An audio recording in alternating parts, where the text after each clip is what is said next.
Remove label before cooking.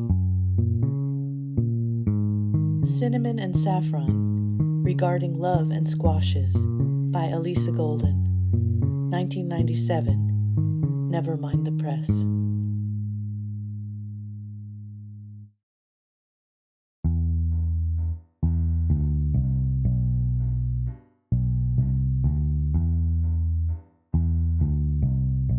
At the party, she wore a squash blossom. He introduced himself. She explained that her volunteer pumpkin plant would not bear fruit, therefore it must be all male. She admired his corsage. He asked her to go shopping.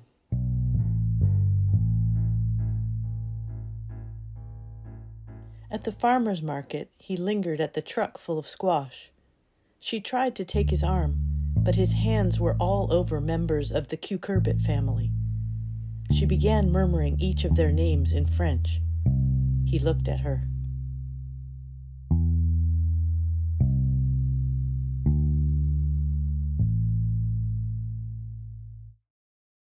When she came to dinner, she brought a delicata squash.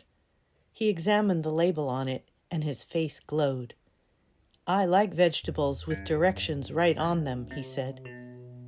He stuffed it with sweet basmati rice, cinnamon, and saffron threads. She smiled. He gave her the recipe.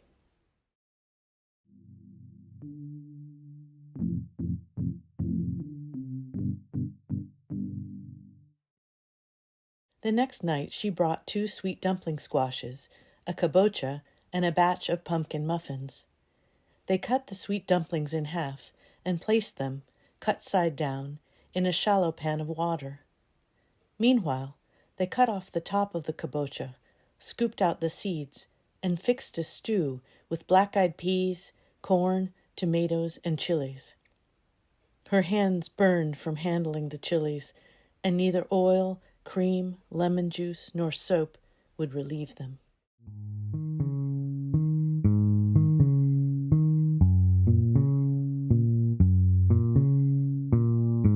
He gave her an ice cube to hold. He held another sympathetically. Eventually, they fell asleep at the kitchen table, their hands in a bowl of water, their heads touching. She awoke hungry at 2 a.m. and left him a note. She slipped out. She didn't hear from him for 3 weeks. When she idly consulted her magic 8-ball, it said, "Wait and see." She painted it orange.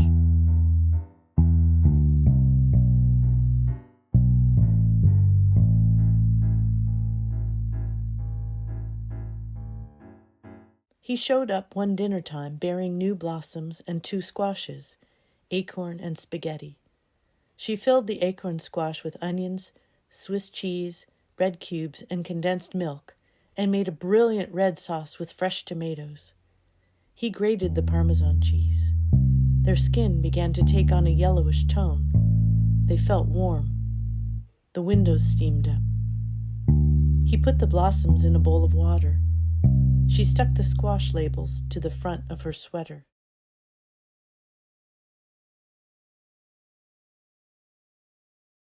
That weekend, they drove to a 19-acre pumpkin patch where they picked out several pounds of squash. At her apartment, they carved faces on them with a sharp knife. He carved one of the pumpkins with their initials.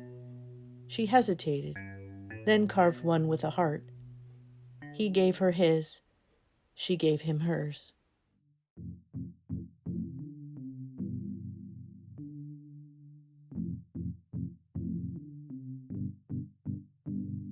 They dug in the dirt all the next day. You can imagine what their garden was like.